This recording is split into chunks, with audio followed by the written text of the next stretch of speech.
Est-il vrai que l'illumination est un accident, dont l'avènement ne procède et ne peut procéder de la mise en œuvre d'aucune méthode et d'aucune technique?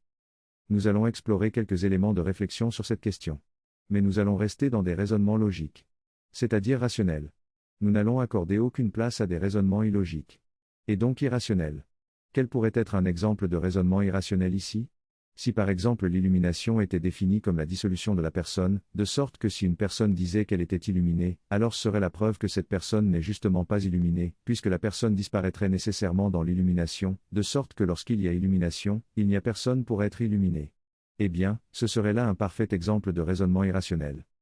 Et j'espère que cela est suffisamment évident pour vous, pour qu'il n'y ait pas besoin que je prenne le temps de faire la démonstration de la totale et parfaite absurdité d'un tel raisonnement.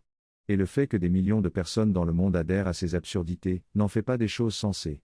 La quantité de personnes qui adhèrent à une idée, n'est pas un argument rationnel qui serait en faveur de la véracité de cette idée. Quelle pourrait être une définition rationnelle de l'illumination? L'illumination devrait concerner un accroissement significatif de quelque aspect des capacités de la conscience de l'individu. Qu'est-ce qu'il faut comprendre par capacité de la conscience? Les capacités de compassion, d'empathie et de sollicitude sont des capacités de la conscience. Les capacités intellectuelles, capacités d'analyse et d'intégration des informations, capacités d'élaboration et de développement des connaissances, etc., sont des capacités de la conscience. Les capacités de perception énergétique sont des capacités de la conscience. L'illumination devrait donc signifier un accroissement significatif de quelque aspect ou de quelque ensemble au sein des capacités de la conscience. Pourquoi? Une définition rationnelle mais générale de l'illumination, devrait la poser comme un changement nécessairement positif et nécessairement significatif au sein de la conscience de l'individu. Ce qui signifie techniquement un accroissement significatif de la conscience, peu importe par ailleurs la définition de la conscience. Or, quelle que soit la définition qu'on voudrait donner de la conscience, un accroissement significatif de la conscience devrait nécessairement se traduire par un accroissement significatif de quelque aspect significatif de la conscience. Sinon il s'agirait seulement d'une impression subjective pour la personne, et non d'un changement réel. Les aspects de la conscience. Ce sont les capacités de la conscience. Une conscience qui serait dépourvue de la moindre capacité, ce ne serait pas une conscience. Serait seulement une chose morte. Voici comment nous pouvons poser une définition rationnelle de l'illumination. Il s'agit d'un processus d'élévation significative du niveau de conscience d'un individu. Laquelle élévation devrait se traduire par une augmentation significative de certaines des capacités importantes de la conscience. Peut-être des capacités de perception énergétique, peut-être des capacités intellectuelles, peut-être d'autres capacités encore. Mais quelles qu'elles soient, leur accroissement doit pouvoir être rendu manifeste par la personne ayant vécu l'illumination, autrement que par la seule revendication d'avoir vécu l'illumination. Bien que l'illumination puisse se dérouler en une fraction de seconde chez une personne, une sorte de saut quantique de la conscience de la personne, elle demeure nécessairement un processus. Dont on peut dire que la phase d'actualisation finale pourrait ne nécessiter qu'une fraction de seconde. Quand la phase de développement souterrain pourrait nécessiter davantage de temps. Ce serait donc un phénomène du type masse critique, quand l'accumulation de certains sous-processus atteint puis dépasse une valeur critique, le grand processus en lui-même prend place en une fraction de seconde, en raison du franchissement de la valeur critique. Qu'est-ce qui pourrait donner au processus de l'illumination l'apparence d'un accident? Le principe d'un accident, c'est ce qui arrive de manière divergente de la direction voulue par la personne, mais qui affecte significativement la personne. Le langage courant retient l'occurrence négative de cela pour définir ce qu'est un accident, mais le principe de l'accident c'est le principe en lui-même.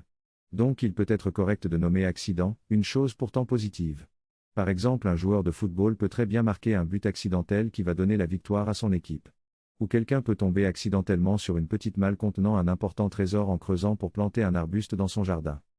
S'il arrive que quelqu'un cherche à réaliser l'illumination pendant une période significative de temps. Et s'il arrive que l'illumination se réalise après que la personne ait abandonné sa quête. Alors l'illumination donnera l'impression d'un processus qui se serait produit par son propre caprice, indépendamment des efforts de la personne. S'il arrive que quelqu'un pratique tous les jours des pratiques qui sont censées le conduire à l'illumination, et s'il arrive que le processus de l'illumination se produise à un moment où la personne n'est pas en train de pratiquer. Une déduction superficielle pourrait tendre à croire que l'illumination est indépendante des efforts de la personne. S'il arrive que quelqu'un vive l'illumination un jour, en témoignant n'avoir jamais recherché l'illumination. Là aussi on pourrait avoir l'impression que l'illumination fonctionne comme un pur accident. Est-ce qu'un pur accident, ça peut exister? Non. L'idée d'un pur accident, c'est idée d'un phénomène qui se produit sans aucune cause, de quelque nature que ce soit. Et donc l'idée d'un phénomène pour lequel il n'existerait aucune raison explicative. Et une telle idée est naturellement erronée, naturellement fausse, naturellement absurde. Si par exemple des assiettes se mettent subitement à voler dans votre maison. Cela peut être pour plusieurs raisons. Par exemple cela peut être l'action de quelque entité éthérique semi-densifiée. Cela peut être l'action du subconscient d'un adolescent de la maison ayant de fortes dispositions psychiques et traversant une crise sans bien s'en rendre compte. Cela peut être une farce sophistiquée mais de mauvais goût de votre mari ou de votre femme qui se croit drôle. Etc. Mais il y aura nécessairement une cause, un facteur causal, une raison explicative à ce phénomène.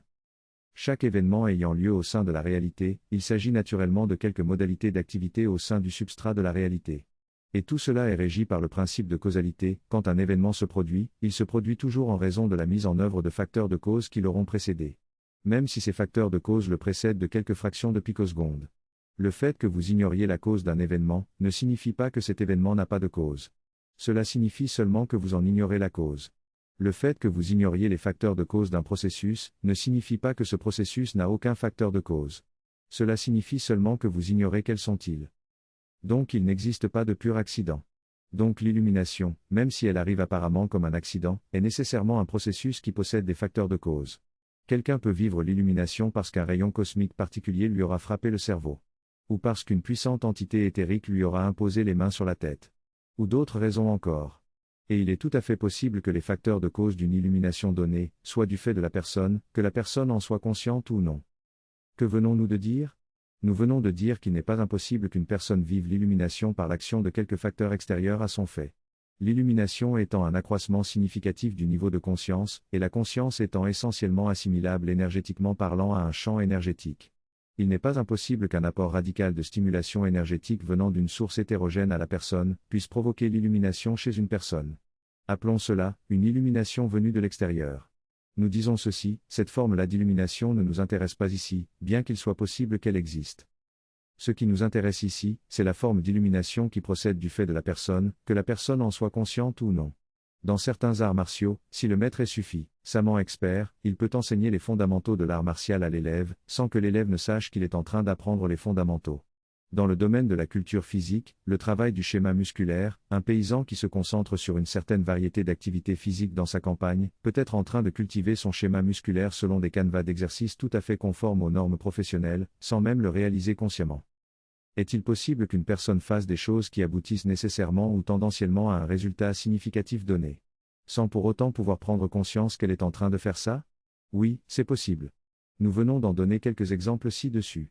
Quand une telle personne dira qu'elle n'a rien fait pour obtenir un tel résultat, elle sera simplement en train d'exprimer son ignorance, et non en train de dévoiler un pseudo-mystère sur quelque accomplissement qui lui serait tombé dessus sans aucune raison. Autre chose. Est-il possible qu'un résultat donné tombe à un moment où vous n'êtes pas en train d'y travailler ardemment ? Bien sûr que oui. Et cela arrive tout le temps. Un mathématicien peut avoir travaillé intensément pendant 3 mois sur un problème, à raison de plusieurs heures par jour. Parfois même 20 heures par jour. Sans succès. Et la solution peut jaillir dans sa conscience à quelques moments où il n'est pas en train d'y travailler.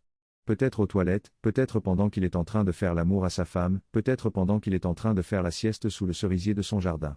Le phénomène du résultat différé, apparemment décorrélé des efforts fournis pour essayer de l'atteindre, est un phénomène tout à fait normal du fonctionnement de la psyché humaine. L'illumination peut donc survenir à un moment où vous n'êtes pas en train de pratiquer pour essayer de l'atteindre. Tout en étant un résultat de vos efforts. Un résultat différé certes, mais un résultat corrélé à vos efforts. Que venons-nous de voir ? Nous venons de voir que l'illumination peut très bien se produire chez une personne qui a pratiqué, sans se rendre compte qu'elle était en train de pratiquer pendant toutes ces années. Et qui témoignera à tort que l'illumination lui est arrivée alors qu'elle n'a jamais rien fait pour essayer d'atteindre l'illumination. Nous venons aussi de voir que l'illumination peut très bien se produire chez une personne, à quelque moment où la personne ne sera surtout pas en train de pratiquer. Nous venons d'utiliser nommément la notion de pratique. Précisons cette notion en pratique pour l'illumination. Qu'est-ce que la pratique pour l'illumination ? Quand il s'agit de l'illumination qui ne relève pas du caprice d'une source hétérogène, mais qui relève bien du fait de la personne. Il faut se souvenir que l'illumination n'est jamais un pur accident, mais qu'il s'agit d'un processus qui répond à des facteurs de cause. L'étude et la mise en œuvre de ces facteurs de cause, c'est cela la pratique pour l'illumination. Nous répétons, ces facteurs de cause sont évidemment étudiables, et il est évidemment possible d'apprendre à les disposer ou à les mobiliser afin de favoriser la configuration intérieure critique au sein de laquelle se produit la déflagration de l'illumination. Rappelez-vous ce que j'ai expliqué plus haut, il est possible de penser l'illumination comme un grand processus de type masse critique, qui s'actualise brusquement quand les sous-processus dont il dépend, atteignent et dépassent une valeur critique. Relâchons ici le mot illumination, et laissons-le repartir à la cacophonie de toutes les personnes qui veulent s'approprier certains mots et leur donner des définitions subjectives déconnectées de toute exigence de logique. Nous disons ceci, si on veut faire un usage rationnel du terme illumination, il ne saurait désigner que la seule notion d'élévation significative du niveau de conscience. Sinon ce terme ne sert à rien, et ceux qui l'utiliseraient pour autre chose que l'expression de la rigueur rationnelle dans l'appréciation des questions et des problèmes de la conscience en tant que substrat énergétique, devraient le garder pour eux. Tandis que nous préférerions forger d'autres mots si besoin. Parlons simplement d'accroissement significatif du niveau de conscience chez un individu. L'accroissement du niveau de conscience ne se produit pas sans raison. Il se produit lorsque l'individu a mis en œuvre des principes pertinents de travail de développement énergétique de la conscience. Ce que nous pouvons observer, c'est qu'il n'existe pas de plafond ultime à cet accroissement, celui qui prétendrait se situer au niveau ultime, serait simplement en train de se tromper, ni plus, ni moins. Ce que nous pouvons observer encore, c'est qu'il existe des accroissements modestes et des accroissements majeurs. Ce qui implique que les personnes ayant des niveaux de conscience supérieurs à la moyenne, ne se situent pas nécessairement au même niveau. Outre le terme illumination, c'est le terme éveil qui est souvent utilisé pour parler de ces choses. L'éveil de la conscience, entendez ici l'éveil énergétique de la conscience, signifie la réalisation d'un accroissement significatif de quelques degrés dans le niveau de conscience. Et donc il existe différents niveaux d'éveil de la conscience. Nous avons démontré qu'il est erroné de prétendre qu'aucune méthode et qu'aucune technique ne saurait conduire à l'illumination. Si vous n'avez pas compris la démonstration, essayez de la relire avec davantage de concentration. Il ne s'agit pas d'être d'accord ou non, il s'agit d'avoir saisi la démonstration ou non. Et si vous pensez que la démonstration est erronée, merci de le démontrer. Mais de le démontrer vraiment, et pas simplement de vous mettre à affirmer vos opinions personnelles, qui n'intéressent que vous seul et qui n'ont rien à faire ici. Qu'est-ce qu'une méthode ? C'est un ensemble de facteurs de cause suffisamment bien identifiés, en relation avec une perspective de résultat donné concernant un processus donné. Suffisamment bien identifié pour pouvoir être mis en œuvre en toute connaissance de cause. Qu'est-ce qu'une technique ? Au sens absolu, c'est une méthode. Si vous maîtrisez la bonne méthode, vous pourrez téléporter un objet sur la Lune, guérir un cancer, induire une transe profonde, provoquer l'extase, stimuler l'orgasme, réaliser une sortie hors du corps, plonger dans un sommeil profond sans rêve, décrocher le bac à 12 ans, stimuler la repousse d'un organe, développer un steak en laboratoire à partir de quelques cellules de bœuf, etc. Les méthodes sont possibles, précisément parce que tout processus obéit à des facteurs de cause. Vous pouvez croire que processus ceci ou processus cela serait un processus spécial qu'aucune méthode ne permettrait de réaliser. Mais c'est que vous vous trompez simplement, vous ne comprenez certainement pas les implications profondes de la loi de cause à effet. Dont l'un des aspects dit précisément que tout processus répond à des facteurs de cause. Et le fait que vous ignoriez quels sont les facteurs de cause pertinents pour un processus, cela n'implique pas que ce processus serait libre de tout facteur de cause, cela dit seulement votre ignorance. Le processus d'éveil de la conscience est un processus comme un autre, en ce sens qu'il répond évidemment à des facteurs de cause. Si quelqu'un cherche à élever son niveau de conscience, et n'y arrive pas, cela peut signifier simplement trois choses. Ou bien la personne ne dispose pas de la bonne méthode, ou bien la personne dispose de la bonne méthode mais ne l'a pas encore mise en œuvre pendant suffisamment de temps pour avoir un résultat significatif, ou bien la personne dispose de la bonne méthode mais manque de la mettre en œuvre correctement. Quand une personne cherche à réaliser l'éveil de sa conscience à quelques degrés significatifs, mais n'y arrive pas, cela n'est jamais une raison de conclure que l'éveil s'éloigne si on le cherche, ou qu'aucune méthode ne peut permettre d'atteindre l'éveil. Ou quelque autre assertion erronée. Pour ne pas dire fadaise. Cela veut juste dire ce que nous venons de mentionner ci-dessus. Si quelqu'un postule quelque chose d'irrationnel et essaie de le faire valoir, le bidule truc est impossible à réaliser quand on cherche à le réaliser, le bidule truc est hors de portée de n'importe quelle méthode et de n'importe quelle technique, le bidule truc n'arrive que quand on ne le cherche pas ou quand on ne le cherche plus. Etc. Cette personne devrait simplement être écartée de toute discussion rationnelle. Elle campe simplement dans une profonde malhonnêteté intellectuelle. Ou dans une profonde bêtise, car le mental qui essaie d'imiter l'intellect, tombe naturellement dans la bêtise quand il essaie de penser par lui-même dans des domaines où elle est sous-éduquée. Pour tout processus, la connexion avec la force cosmique, la réalisation du silence dans le mental, l'installation de la sérénité dans les émotions, le développement du pouvoir de guérison, etc. Pour tout processus, il existe des facteurs de cause pertinents. Et donc pour tout processus, il existe des méthodes pertinentes permettant de faciliter ou de favoriser le déploiement de ce processus. Que l'on parle de processus naturel ou de processus potentiel. Qu'est-ce qu'un processus naturel ? C'est par exemple la croissance physique d'un enfant, et c'est par exemple encore la course apparente du soleil dans le ciel dans le cycle diurne.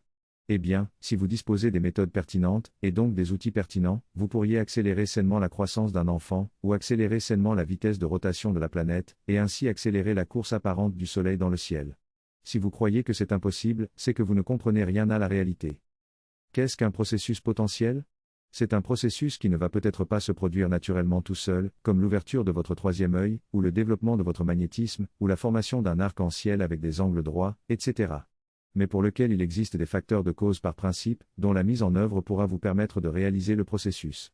Au sens élargi, une méthode inclut le fait de disposer des outils et des moyens nécessaires à la mise en œuvre de quelques facteurs de cause relatifs à un processus. C'est ainsi qu'on peut dire, il vous suffit d'avoir des méthodes pertinentes. Pour envoyer des gens physiquement sur la Lune, pour guérir les gens de n'importe quelle maladie, pour éveiller chez les gens n'importe quelle capacité énergétique, etc. Le véritable élément fondamental stratégique dans la relation de l'homme avec la réalité, c'est le principe de la méthode. C'est-à-dire le fait qu'il existe toujours au moins une bonne méthode pour réaliser tout ce qu'on veut. Le plus important étant de trouver ou d'élaborer l'une ou l'autre des bonnes méthodes potentielles qui existent. Petite note de fin, hors texte, tout est possible, et donc il existe des méthodes pour tout réaliser. À l'exception du voyage dans le temps, car l'impossibilité du voyage dans le temps est une impossibilité intrinsèque de la réalité, et non une simple difficulté de réalisation méthodique. J'ai écrit ce texte, et il n'existe aucune possibilité de faire en sorte que je ne l'ai jamais écrit. Même si vous parveniez à en effacer toute trace sur quelque support que ce soit et dans quelque mémoire que ce soit, et à effacer de ma mémoire le souvenir de l'avoir écrit. Le fait que j'ai écrit ce texte est un fait absolu, inscrit pour toujours dans le passé immuable de la réalité.